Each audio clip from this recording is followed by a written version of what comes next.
Have you ever noticed how the person everyone depends on is often the one no one really checks on? Not because people are cruel, necessarily. Not because they do not care at all.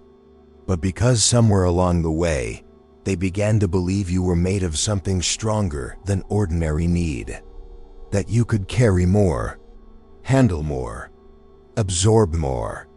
And maybe you felt this too. No one tells you this after 50.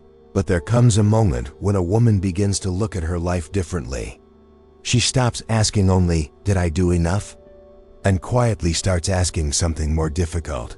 Who was there for me while I was being strong for everyone else?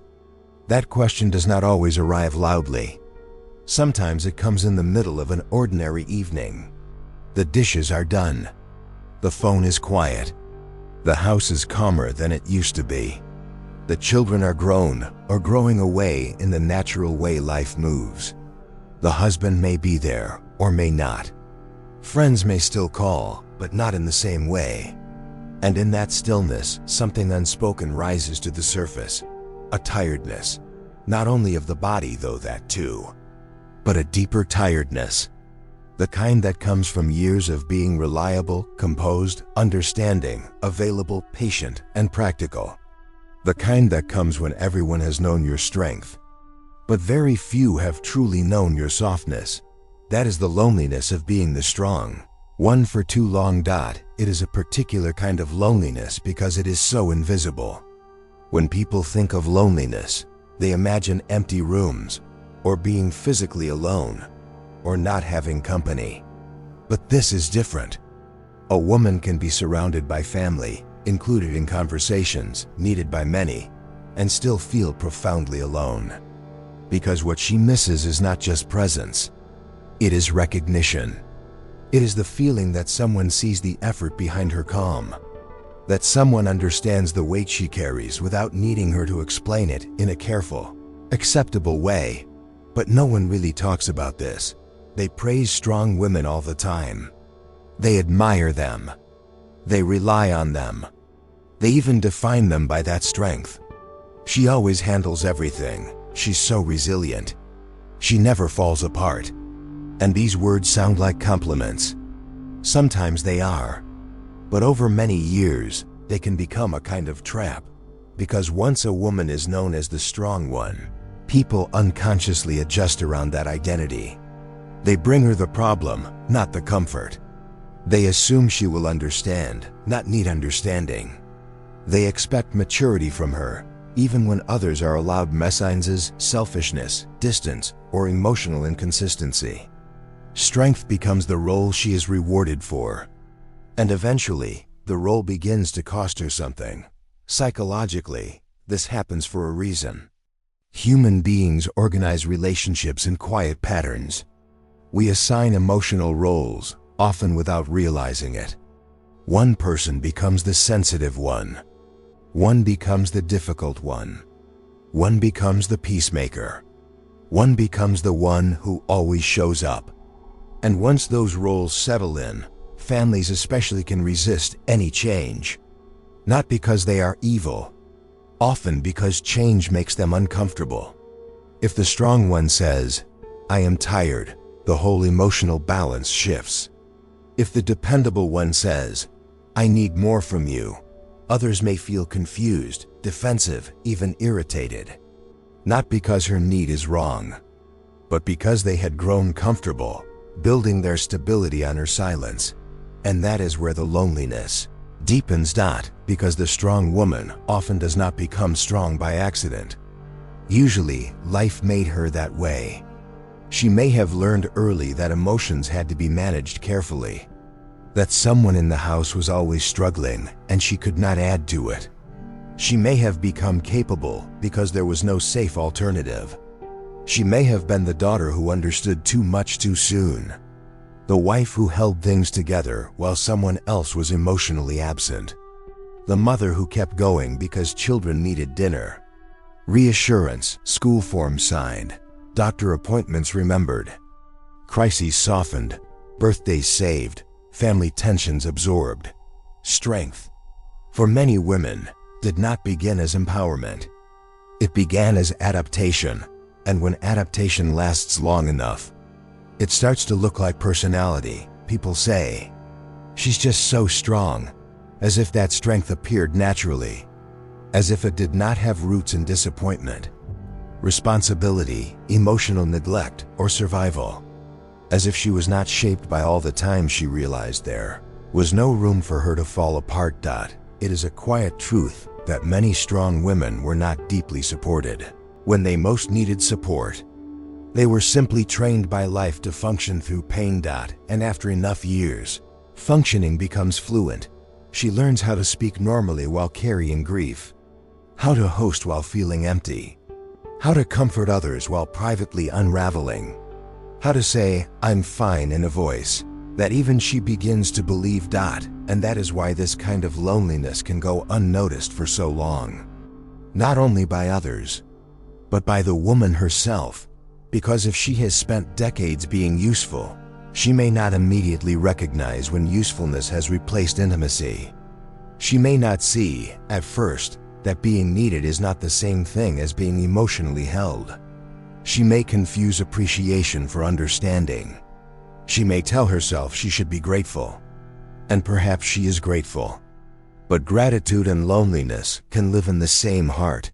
A woman can love her family and still feel unseen by them. She can be proud of her children and still ache over the distance that naturally, painfully comes with age. She can have a decent marriage and still feel that parts of her inner life have never really been met. She can have people around her and still feel that no one asks the deeper questions anymore. How are you really? What has all this cost you?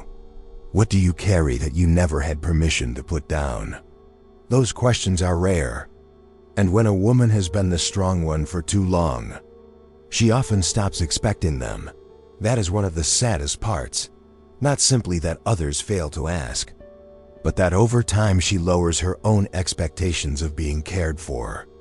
She becomes so practiced in self-containment that even when someone does offer closeness, she may not know how to receive it.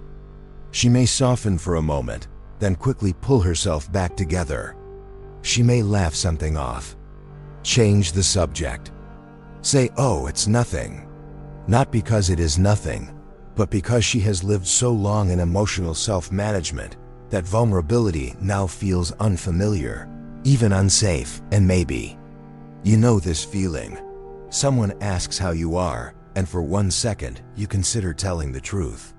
But then something in you tightens. You hear yourself giving the polished answer, the manageable answer, the answer that protects everyone from the reality of your exhaustion. This is not dishonesty. It is conditioning. Many emotionally strong women become highly skilled at editing themselves. They know how much emotion a room can tolerate. They know which truth will make others uncomfortable. They know when their sadness will be treated as a burden, when their anger will be called negativity, when their need will be met with silence or awkwardness or quick solutions instead of genuine presence. So, they learn to carry themselves beautifully. And alone. If this resonates with you, you are not alone in that. More women live this than anyone admits. They are the ones holding birthdays together, remembering everyone's medication, checking on the elderly parent, making peace after arguments, sensing what is wrong before anyone says it. They are the emotional infrastructure of the family. And like most infrastructure, they are noticed most when they stop working. That realization can hurt, because a woman may begin to wonder, if I stopped being so strong, who would I be to them? It is a painful question. Not because there is no love in her life, but because love and dependency are often tangled in complicated ways. Some people do love her, deeply even, but they have also grown used to the version of her that asks for little and gives much. And when she begins changing, when she becomes quieter, more selective, less willing to carry what is not hers, others may not immediately understand. Some may call her withdrawn. Some may say she has changed. Some may feel rejected by her boundaries. Some may even act disappointed that she is no longer endlessly available in the same way. But something important is happening there. A woman in this stage of life often begins to realize that strength without tenderness becomes a prison, not because strength is wrong, but because strength that is never received, never reciprocated, and never softened by care will eventually harden around the heart, and that hardening can be mistaken for peace. She says less, needs less, explains less, expects less. From the outside it may look like wisdom, and some of it is wisdom, but some of it is grief that has learned to sit quietly. This is where many women between 50 and 60 find themselves in a strange emotional place. They are no longer young enough to believe that effort alone can fix every relationship, but they are still tender enough to feel the loss of what never became what they hoped it would. They understand people more deeply now. They see the patterns. They know why others behave the way they do. They can even feel compassion for it. But understanding someone does not erase the loneliness of not being understood in return. That is the burden of emotional intelligence sometimes. You see why people are distant. You see why they avoid deeper conversations. You see why they lean on you. You see why they do not always know how to care for you in the language you needed. And still, it hurts because insight does not cancel longing. Maturity does not erase need. And age does not remove the very human desire to be held with gentleness by someone who does not need you to earn it. You can share your thoughts in the comments if you want to. Sometimes the most healing thing is simply seeing your own unspoken experience reflected somewhere outside yourself. The truth is, being the strong one for too long changes a woman from the inside. Not all at once, slowly, quietly. It changes the way she asks, the way she trusts, the way she rests, the way she hopes. It changes what she gives freely and what she no longer can. It changes the shape of her love. There is a point after years of being strong when a woman begins to notice something unsettling. It is not just that she is tired. It is that people have started relating to her as if her strength is the whole of who she is. They come to her for steadiness, for advice, for perspective, for practical help. They trust her judgment. They rely on her calm. They assume she will understand. And on the surface, this can look like respect. Sometimes it is respect. But sometimes it is something more complicated. Sometimes it is dependency without tenderness. Sometimes it is emotional taking without emotional seeing. And this is where the loneliness becomes even more difficult to explain. Because from the outside, the strong woman does not look abandoned.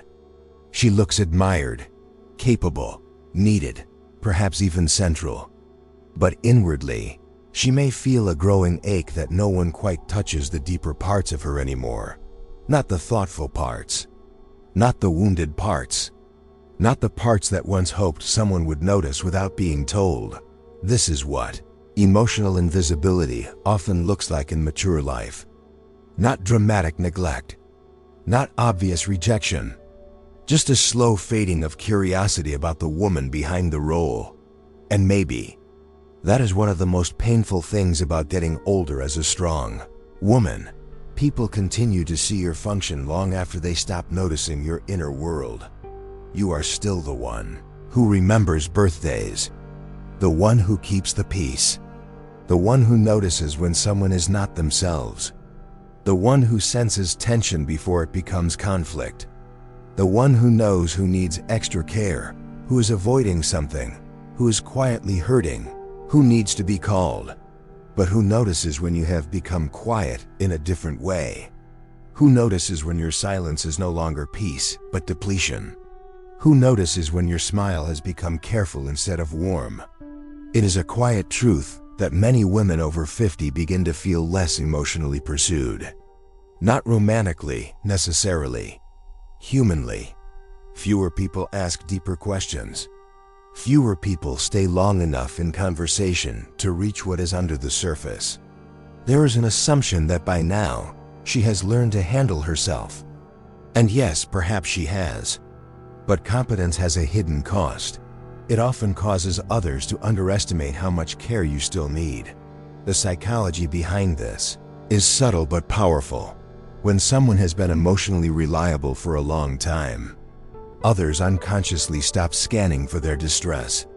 They scan instead for what they need from her. It is not always intentional. Often it is habit. The family has learned that she copes.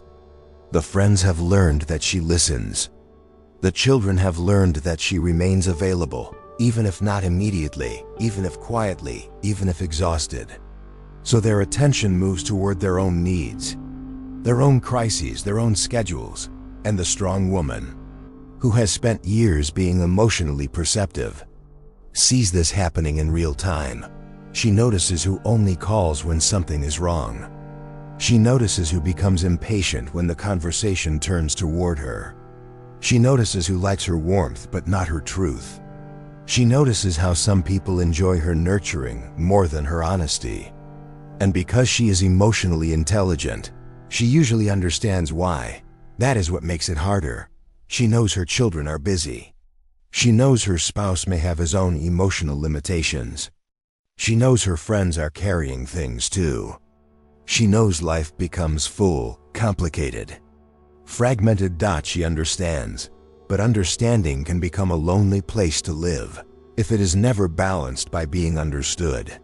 This is something many emotionally mature women struggle with privately. They are so skilled at perspective that they explain away their own pain before anyone else has the chance to dismiss it. They say, well, they mean well, they're under pressure. That's just how he is. I shouldn't take it personally. And sometimes these things are true. But sometimes they become a polite language for enduring emotional neglect. Not cruelty, neglect. And neglect is often harder to name because it leaves no sharp event to point to. It is made of what did not happen, the call that did not come, the question that was never asked, the tenderness that was assumed unnecessary, the emotional reciprocity that somehow never quite arrived.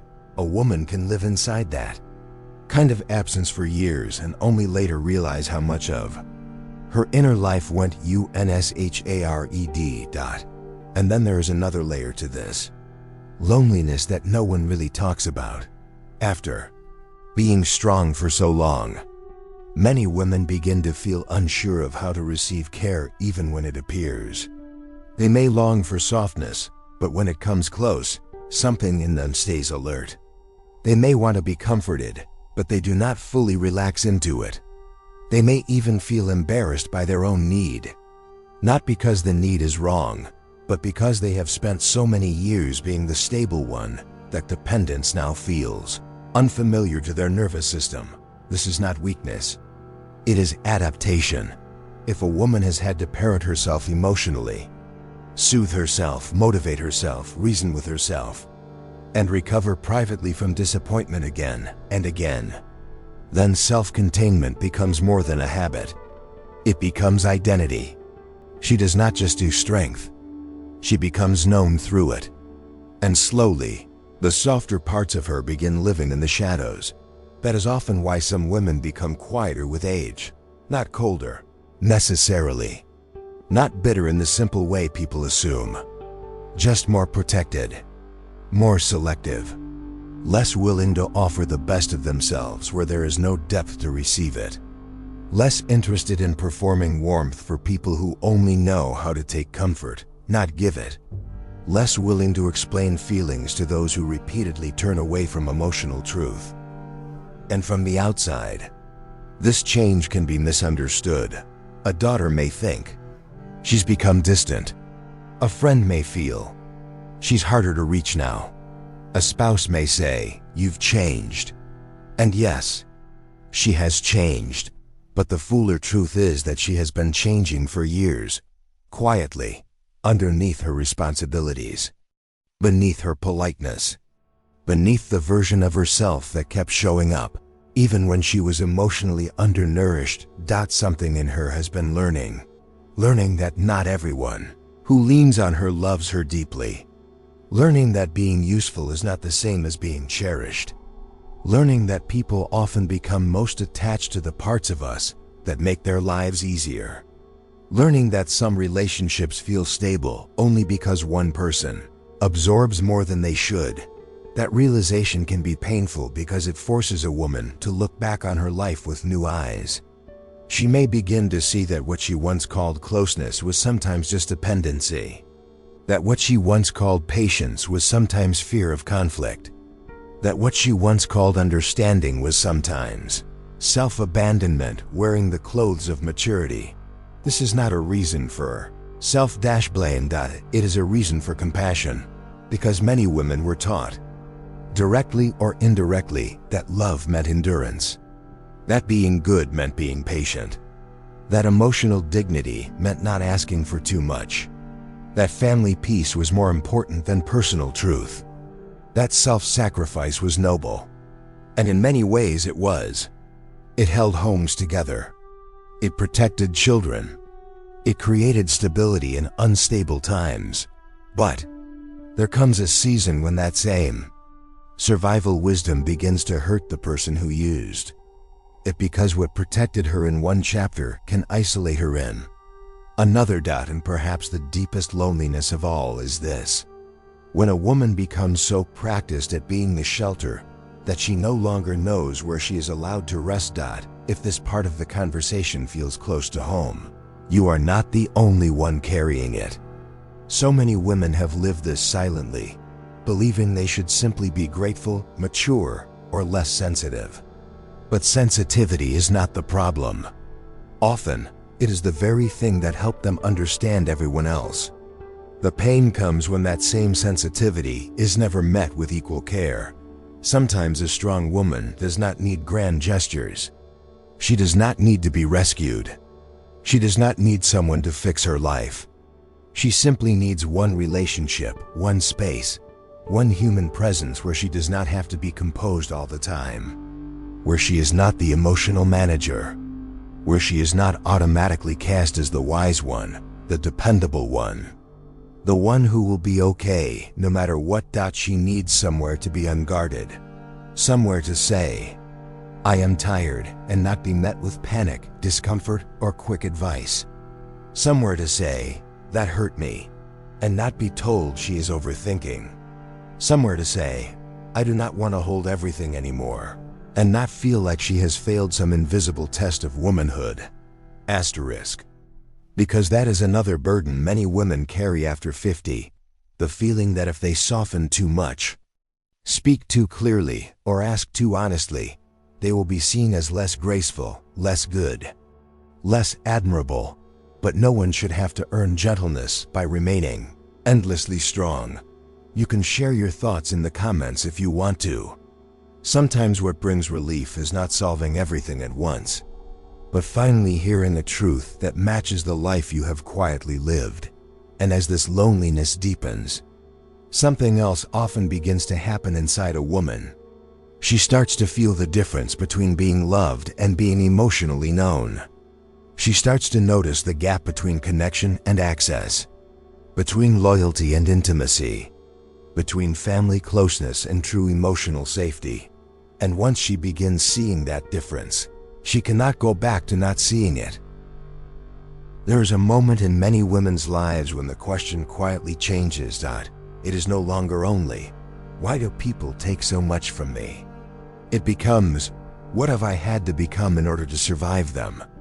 That is a much deeper question, and a more tender one, because by this stage, a woman is not only looking outward at the people who leaned too heavily on her, misunderstood her, or failed to meet her emotionally. She is also beginning to look inward at the shape her own strength has taken over time. Not to blame herself, not to erase what others did not give, but to understand the hidden cost of carrying so much for so long. And maybe this is the part many women recognize with a quiet ache. At some point, strength stops feeling like a quality and starts feeling like a structure. A structure in the voice, a structure in the face, a structure in the way she answers questions, enters rooms, receives disappointment, lowers expectations, manages pain, and keeps going. From the outside, that structure often looks graceful, solid, even admirable. But inside it, there may be very little room left for spontaneity, very little room for collapse, very little room for emotional dependence, very little room for being held without first proving she deserves it. This is where the loneliness becomes more complex, because now it is no longer only about what others fail to offer. It is also about what a woman has stopped allowing herself to need. That is not her fault, but it is part of the truth. A woman who has been the strong one for many years often develops a private rule: do not need too much, and you will not be disappointed too deeply. Do not expect too much, and you will remain dignified. Do not show the full extent of your hurt, and no one will have the power to mishandle it. These rules are understandable. In many cases, they were wise. They protected her. They helped her endure emotionally uneven marriages, complicated family systems, friendships that lacked depth, children who became absorbed in their own lives, seasons of grief no one fully understood. But protection and connection do not always grow in the same direction. The more carefully a woman protects herself, the harder it can become for anyone to truly reach her. Not because she is cold, but because she has become practiced at giving only the edited version, the manageable version, the version that can still function, the version that can still be respected. And while that may preserve dignity, it can also quietly starve intimacy. This is one of the hardest emotional realizations of later life. Sometimes the same strength that kept a woman alive emotionally is also the very thing that prevents her from being fully seen now. People cannot respond to the parts of her they have never been allowed to witness. They may know her wisdom, her reliability, her patience, her intelligence, her humor, even her generosity. But they may not know the private fear beneath the competence, the sadness beneath the poise, the longing beneath the restraint. And when those deeper parts remain hidden year after year, something subtle happens. A woman begins to feel that no one can meet her. But if she is very honest with herself, she may also have to admit that almost no one has truly been invited in. That is not a criticism. It is grief. Because many strong women were never taught how to be met. They were taught how to withstand, how to keep perspective, how to remain composed, how to avoid burdening others, how to recover quietly, how to be good even when hurting. So when genuine closeness comes near, it can feel unfamiliar. Someone tries to care, and she minimizes. Someone asks a real question, and she answers lightly. Someone stays a little longer in the emotional space, and she changes the subject. Not because she does not want love, but because exposure feels risky in ways even she may not fully understand. This is where emotional intelligence can become a double-edged thing. It gives her insight. It gives her perspective. It gives her the ability to read people, soften conflict, understand motives, and make sense of complexity.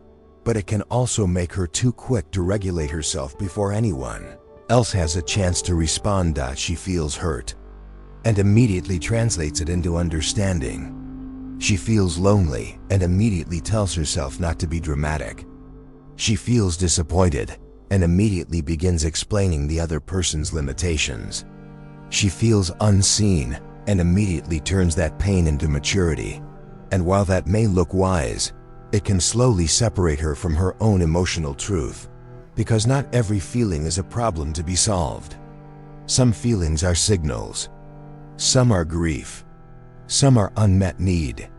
Some are the heart quietly saying, "This matters more than you keep allowing yourself to admit." It is a quiet truth that many women over 50 have become so good at making sense of other people that they no longer fully honor what is happening inside themselves. They can explain why the daughter is distant, why the husband is emotionally limited, why the friend only reaches out occasionally, Why the sibling remains self-absorbed. Why the family dynamic never really changed. They can explain it all, but explanation is not the same as peace.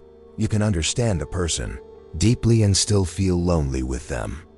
You can forgive someone sincerely and still feel the absence of what they never gave. You can stop being angry and still feel sad. You can be mature and still be hungry for tenderness. This is where many women start confusing emotional numbness with healing. They tell themselves they have accepted things, and perhaps in some ways they have. But sometimes what they call acceptance is really a long habit of emotional downscaling, a slow lowering of hope, a soft surrender of expectation, a private decision to stop reaching for what seems unlikely to be returned. That can look peaceful from the outside, but the body often tells a different story. A heaviness before family visits, a strange relief when plans are canceled, tightness after certain phone calls, a weariness after being needed, an emptiness after gatherings that were supposed to feel warm. These are not overreactions. They are emotional information, and they matter because they often reveal where a woman has continued participating in relationships that ask for her presence but do not offer her rest. Relationships that value her steadiness but not her vulnerability, her advice but not her depth, her care but not her inner life. At this point in life, many women begin to feel something they cannot easily name. They are no longer willing to be emotionally available in the old way, not because they love less, because they can no longer afford the cost. And this is where guilt often enters. A woman starts setting small internal boundaries. She stops answering immediately. She shares a little less. She no longer explains every choice. She notices when a conversation feels one-sided and begins withdrawing from it. She becomes more careful about where her emotional energy goes, and almost immediately, another voice rises inside her. Am I becoming selfish? Am I becoming hard? Am I disappointing people? Am I no longer the woman they needed me to be? These questions are powerful because they touch something many women were taught very early. Your worth is connected to your emotional availability. Your goodness is proven by how much you can carry without complaint. Your love is measured by your capacity to endure. So when she begins stepping back, even gently, it can feel like betrayal. But often, it is not betrayal. It is honesty. For perhaps the first time, she is no longer abandoning herself in order to remain emotionally acceptable to others, and that shift can be deeply unsettling. Not only for her, but for everyone around her. Children may feel confused.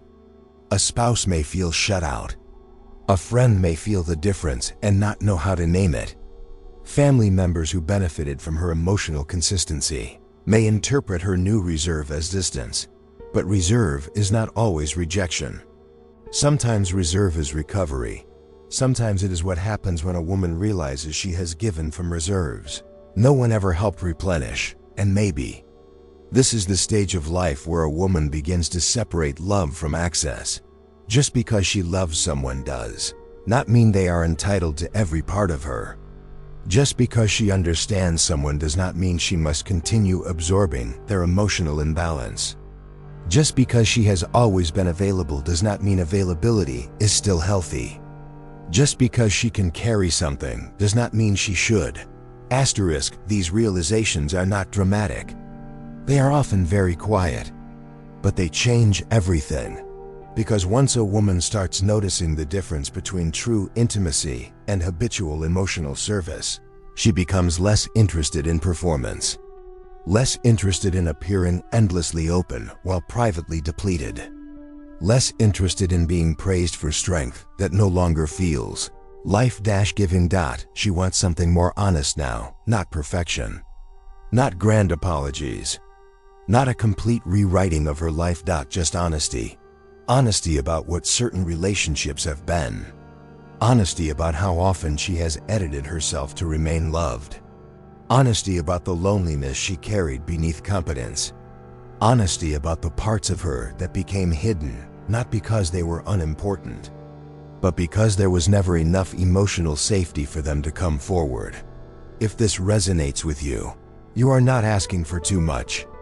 You may simply be arriving at a point in life where appearances are no longer enough, roles are no longer enough, and being needed is no longer enough to quiet the deeper hunger to be emotionally known. And this is where another painful realization often appears.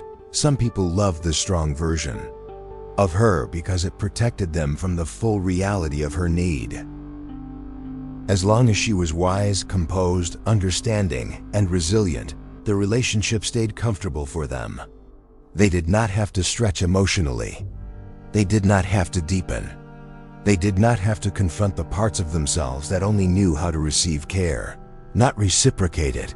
But when she becomes more real, more honest, more inwardly exact, the relationship may feel strained, not because she is suddenly difficult, but because she is no longer hiding the cost. This is why later life can feel like such an emotionally clarifying season. A woman begins seeing which relationships can survive her truth, and which only functioned around her restraint. That can be heartbreaking. It can also be liberating, because for the first time, she is no longer asking, how do I keep everyone comfortable? She is beginning to ask, what is true here? What feels nourishing? What feels performative? Where do I leave myself behind? Who actually knows me beyond what I provide? These are not small questions. They are life review questions, identity questions, soul questions. And for women who have spent decades in roles of service, devotion, maturity, and emotional responsibility, asking them can feel almost revolutionary. You can share your thoughts in the comments if this speaks to something you have quietly lived. Sometimes hearing other women name the same hidden experience can be more comforting than advice, because the truth is, many strong women do not need to become stronger. They need permission to become truer about what hurts, truer about what is missing, truer about what they can no longer keep carrying, truer about the difference between love and emotional labor, truer about the quiet hunger to finally be met without having to earn it through endurance. And once that truth begins to surface, a woman is standing at the edge of a different kind of life, not necessarily a louder life, not necessarily a radically new life, but a more honest one, a life where she may speak less but mean more, a life where she may have fewer emotionally close relationships but more real ones, a life where she stops measuring her worth by how much pain she can absorb gracefully, a life where tenderness is no longer something she only gives away. There comes a time in a woman's life when strength is no longer the question. The question becomes identity. If I am no longer willing to carry everything the way I used to, if I am no longer willing to keep proving my love through endurance, if I am no longer willing to stay emotionally available at the cost of myself, then who am I now? That question can feel frightening at first, especially for women who have spent decades being known through service, steadiness, and sacrifice. Because when a role has shaped you for so long, even healthy change can feel like loss. And in some ways, it is loss. The woman who always absorbed the tension, the woman who kept the family stable, the woman who answered every call, softened every conflict, remembered every detail, held every emotional thread together. She was real. She mattered. She did what she knew to do. She helped people survive. She may have even helped herself survive. So this final chapter is not about rejecting her with bitterness. It is about blessing her and gently laying down what she can no longer keep carrying. That is a very different kind of strength, because many women think healing means becoming softer in an obvious way, or happier, or more expressive, or more open. But often, healing later in life looks quieter than that. It looks like honesty without drama. It looks like peace without self-erasure. It looks like no longer confusing exhaustion with love. It looks like saying less but lying less too, and maybe, This is the part no one prepares women for. After years of being the strong one, becoming truer can feel awkward before it feels freeing. At first, a woman may not even know what she wants. She only knows what she no longer wants. She no longer wants conversations where she leaves feeling emptied. She no longer wants relationships where she is appreciated only when she is useful. She no longer wants to keep translating neglect into understanding just to make it bearable. She no longer wants to keep showing up warmly in places where her inner life does not matter. She no longer wants to disappear politely. This is often how new identity begins.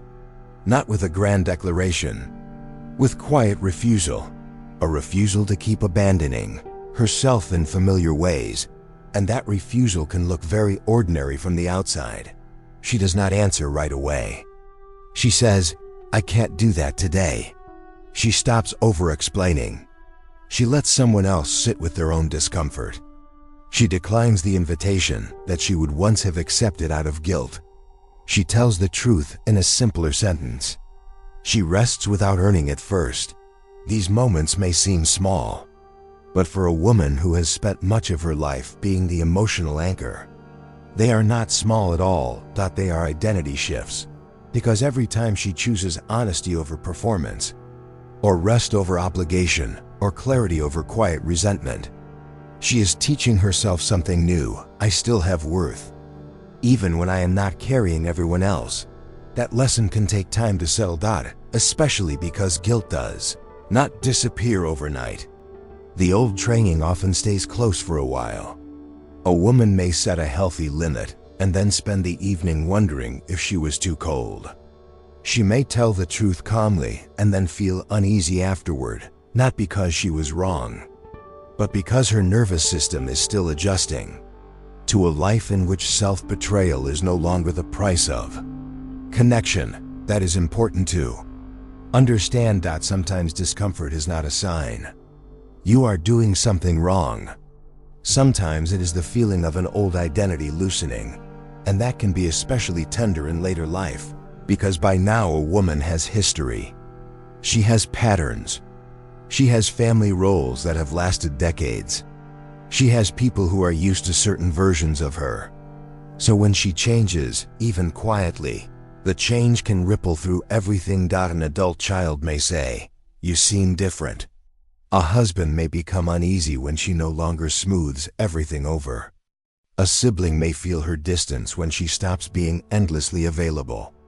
A friend may notice that she no longer carries the emotional weight of every conversation, and she may notice something too. Some relationships deepen. Some become strained. Some reveal themselves. That can be painful, but it is clarifying, because one of the deepest truths a woman learns in this stage of life is that real love does not require her to disappear. Real closeness does not depend on constant self-sacrifice. Real respect does not ask her to remain endlessly understanding while her own needs stay invisible. Real love can survive truth. Not every relationship can, but the real ones can. That realization may bring grief first. Grief for the years she spent over-functioning. Grief for the tenderness she offered in places that could not hold it. Grief for the version of herself who waited so long to be met. Grief for the emotional life she hoped certain relationships would one day become. This grief matters, because without it, healing becomes too shallow. It becomes a performance of moving on rather than a real honoring of what was lost. And many women at this age are not only grieving people, they are grieving possibilities. The marriage they hoped would deepen, but never quite did. The adult-child relationship they imagined would feel warmer. The friendship that remained pleasant, but never safe. The years spent being admired for resilience while privately longing for reciprocity. These are not small losses. They shape the heart. But grief, when allowed, can also clear space. Space for a woman to ask new questions. What feels nourishing now? What kind of conversations leave me feeling more like myself? Where am I still performing strength? Who brings peace, not just obligation? What do I need, not in theory, but honestly? What kind of life still feels possible from here? And maybe that last question is the most important one, because after 50, and certainly into the 60s, many women are not beginning from emptiness. They are beginning from experience. They know what drains them now. They know what language feels false. They know where they have been overgiving. They know what patterns cost too much. That knowledge is not the end of something. It is wisdom, not loud wisdom, not showy wisdom. The kind that sits quietly in the body and says, "Enough now." The kind that no longer mistakes self-neglect for goodness. The kind that understands tenderness must include the self, or it will eventually become sorrow. This is where a woman starts becoming someone new. Though new may not even be the right word, more true. Perhaps she becomes a woman who notices her own emotional weather, instead of only monitoring everyone else's. A woman who respects the signals of her body. A woman who can love without overextending. A woman who does not hand out her softness where there is no care. A woman who no longer believes that being low maintenance is the highest form of maturity. A woman who allows silence to speak. A woman who lets some misunderstand her if truth requires it. That last one is not easy. Many strong women have spent their whole lives trying to be understood correctly, seen fairly, interpreted kindly. They worked hard to be reasonable, thoughtful, and good. So being misunderstood can feel deeply uncomfortable. But later life often teaches a quiet liberation. Not everyone must agree with your boundaries for them to be wise. Not everyone must understand your change for it to be necessary. Not everyone must approve of your honesty for it to be honest. That is not selfishness. It is emotional adulthood. And with that adulthood often comes a softer relationship to oneself. A woman begins speaking to herself more kindly. Not perfectly, but differently. She notices when she is tired and does not immediately shame herself for it.